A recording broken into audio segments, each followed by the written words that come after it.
নমস্কার, edtech CSC চ্যানেলের পক্ষ থেকে সকলকে স্বাগতম জানাই। তো অলরেডি আমরা কয়েকটা ভিডিও এই চ্যানেলে আপলোড করেছি প্রোগ্রামিং এর রিলেটেড।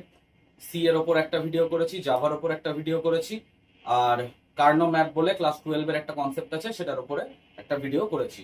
তো যারা ওই ভিডিওগুলো দেখোনি তারা প্লিজ ওই ভিডিওগুলো দেখবে, লাইক করবে, শেয়ার করবে আর অবশ্যই সাবস্ক্রাইব করবে, ঠিক আছে? আর ইনস্টাগ্রামে আমাকে ফলো করতে পারো, ইনস্টাগ্রাম চ্যানেলের লিংক আমি ডেসক্রিপশন বক্সে দিয়ে দেবো। আজকে আমাদের এখানে সি প্রোগ্রামিং এর সেকেন্ড ক্লাস হবে। ফার্স্ট ক্লাসের ভিডিও আমরা অলরেডি আপলোড করেছি, তো যারা ওই ভিডিওটা দেখোনি আগে ওই ভিডিওটা দেখবে, তারপরে এই ভিডিওটা দেখলে কিছু বুঝতে পারবে। না হলে হয়তো তোমাদের মনে অনেক প্রশ্ন থেকে যাবে যে স্যার এটা কেন হলো, ওটা কেন হলো, ঠিক আছে? তো এই ধরনের কিছু প্রশ্ন থেকে যাবে, তো তাই জন্য ইন্ট্রোডাকশন ভিডিও আর বেসিক কনসেপ্টের উপর যে ভিডিওটা বানিয়েছি সি এর, সেটা ফার্স্টে দেখবে, তারপর এই ভিডিওটা দেখবে, তাহলে বেটার হবে। এক সেকেন্ড। ঠিক আছে, তো আমরা আজকে সি প্রোগ্রামিং এর ওপর দুটো প্রোগ্রাম করব। বেসিক প্রোগ্রামই করব, এখনো অ্যাডভান্সে যাব না, অ্যাডভান্স আরো কিছুদিন পর থেকে যাব। বেসিক প্রোগ্রামিং এর প্রথম প্রোগ্রাম আমরা যেটা করব সেটা হচ্ছে আমরা অ্যাভারেজ ক্যালকুলেশন করব। অ্যাভারেজ বের করব কটা? 3টে নাম্বারের, অ্যাভারেজ অফ 3 নাম্বার। আরেকটা প্রোগ্রাম করব সেটা হচ্ছে সিম্পল ইন্টারেস্ট বের করা শিখব, যে সিম্পল ইন্টারেস্ট কি করে প্রোগ্রামিং এ বের করতে হয়। ম্যাথমেটিক্যালি তোমরা সবাই বের করতে পারবে, কিন্তু প্রোগ্রামে সি প্রোগ্রামিং ইউজ করে কি করে সিম্পল ইন্টারেস্ট বের করতে হয় সেটা আজকে শিখবো। দুটোরই ফর্মুলা আগে একটু বলে দিই। অ্যাভারেজ বের করার জন্য কি ফর্মুলা ইউজ করব? Sum of all digit by number of digit. আর সিম্পল ইন্টারেস্টের জন্য কি ফর্মুলা ইউজ করব? Principal into rate into time divided by 100। এই দুটো হবে আজকে আমাদের বেসিক ফর্মুলা, যেটা ছাড়া কিন্তু প্রোগ্রামিং হবে না। ঠিক আছে, ঠিক আছে, এটা লিখে নেবে সবাই, তারপরে আমি এগোচ্ছি। তাহলে প্রথম প্রোগ্রাম হচ্ছে আমাদের অ্যাভারেজ বের করা, average of 3 numbers. Average of 3 numbers মানে 3টে নাম্বার আমাদেরকে ইনপুট নিতে হবে। তো চলো প্রোগ্রামিং লিখি।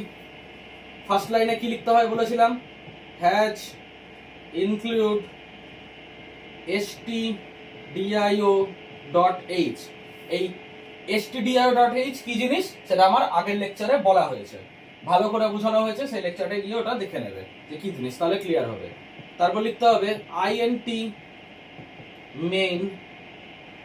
এখানেও এটাও কি জিনিস, ইন্ট কি জিনিস সেটাও বলা হয়েছে, ভালো করে দেখবে। তারপরে ওকে, সরি গাইস, একটু ভিডিওটা বন্ধ হয়ে গেছিল, তো ওটাকে আমি আবার রিস্টার্ট করলাম। তো এখানে আমরা কি করলাম? আইএনটি তে ইন্টিজার টাইপে 3টে ভেরিয়েবল নিলাম, এ বি এবং সি। এবার একটা জিনিস দেখো, অ্যাভারেজ, অ্যাভারেজ তো পয়েন্টেও আসতে পারে। লাইক যদি ধরো আমি 7, 3 আর 2 এর অ্যাভারেজ বের করি, বা ধরো 7, 3 আর 3 এর অ্যাভারেজ বের করি, 13/3, এটা তো পয়েন্টে আসবে। তো এরকম পয়েন্টের টাইপে অ্যান্সার আসতে পারে, তাই জন্য আমরা এর যে অ্যান্সারটাকে নেব সেটা ফ্লোটিং টাইপে নেব, ফ্লোটে নেব, ইন্টে নেব না, ফ্লোটে নেব। ফ্লোট ডি বলে আরেকটা ভেরিয়েবল নিলাম, নিতেই পারি, ঠিক আছে? তো পয়েন্টের জন্য আমরা ফ্লোটে নিলাম। এবার কি করব? প্রিন্টএফ লিখব। Printf enter the first number, scanf percentage D comma ampersand a। কেন নিলাম পার্সেন্টেজ ডি? কারণ এখানে ইন্টিজার আছে, তাই। আমি আগের দিনও বলেছিলাম, আবার একবার বলে দিচ্ছি, ইন্টিজার আছে তাই জন্য পার্সেন্টেজ ডি নেব। একটা নাম্বার ইনপুট করলাম। Next printf enter the second number, scanf আবার পার্সেন্টেজ ডি ampersand b। আরেকটা নাম্বার আছে সি, সেটাকেও নিয়ে নেব। সেটার জন্য printf enter the third number, scanf percentage D comma ampersand c। তাহলে আমাদের পুরো ইনপুট এখান থেকে নেওয়া কিন্তু হয়ে গেল। পুরো সবগুলো এ বি সি তিনটের জন্য আমরা পুরো ইনপুট সিস্টেম করে নিলাম, যে এখানে আমরা প্রিন্ট করাবে enter the first number, number দেবো, সেকেন্ড নাম্বার, নাম্বার দেবো, থার্ড নাম্বার, নাম্বার দেবো। এবার করতে হবে আমাদের ক্যালকুলেশনের পার্ট।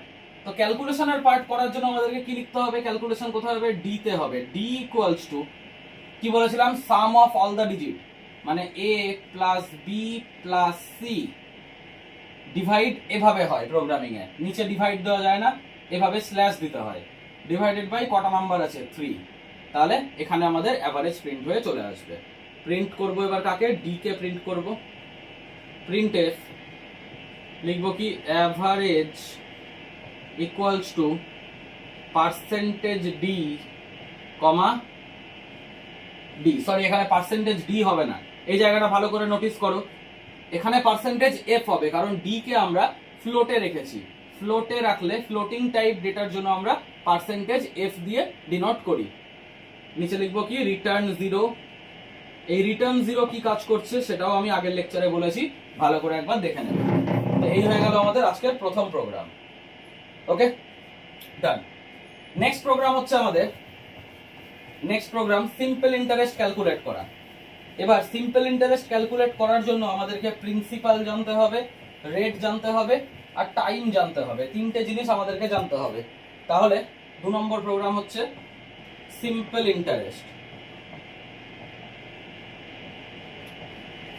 এটার জন্য কি কোড হবে?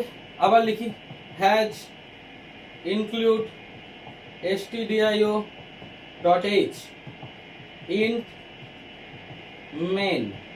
তো আমি কি বললাম? তিনটে জিনিস লাগবে, intp প্রিন্সিপাল, আর রেট, আর টি হচ্ছে টাইম। আর ফ্লোটের মধ্যে রাখলাম এসআই বলে একটা ভেরিয়েবল নিয়ে নিলাম, নিতেই পারি, যে কোনো নাম ভেরিয়েবল নেওয়া যায়, আমি আগের লেকচারে বলেছি। তাহলে এসআই নিয়ে নিলাম এটার মধ্যে, ফ্লোটের মধ্যে। নেক্সট হচ্ছে প্রিন্টএফ, এন্টার দ্য প্রিন্সিপাল মানে কত টাকা তুমি এন্টার করছো। Scanf percentage D comma ampersand P. printf enter the rate scanf percentage d comma ampersand r। আরেকটা printf enter the time scanf percentage D comma ampersand T. এবার আমরা formula লাগাবো। Formula কি বলে? SI equals to P into, এখানে star দিয়ে দিতে হয়, ইনটু আর ইনটু টি ডিভাইডের জন্য স্ল্যাশ বাই 100 হয়ে গেল। তাহলে এসআই কে প্রিন্ট করিয়ে দিলেই আমাদের রেজাল্ট প্রিন্ট হয়ে যাবে। Printf simple interest equals to percentage f comma si।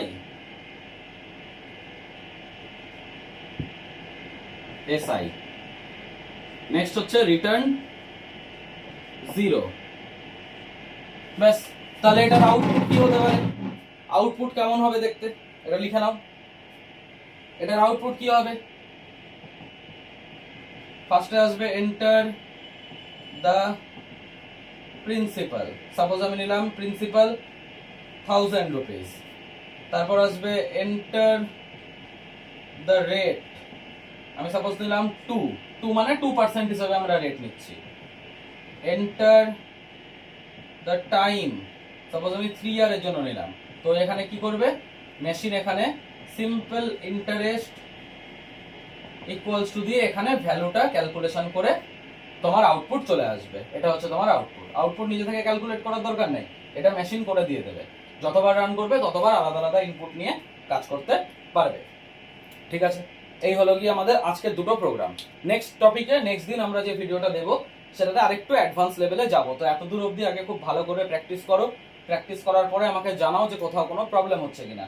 R video ভালো লাগলে অবশ্যই লাইক, শেয়ার আর সাবস্ক্রাইবটা করে দেবে, কারণ সেটাতে আমি মোটিভেট হব মানে আপকামিং ভিডিও সিরিজটাকে কন্টিনিউ রাখার জন্য।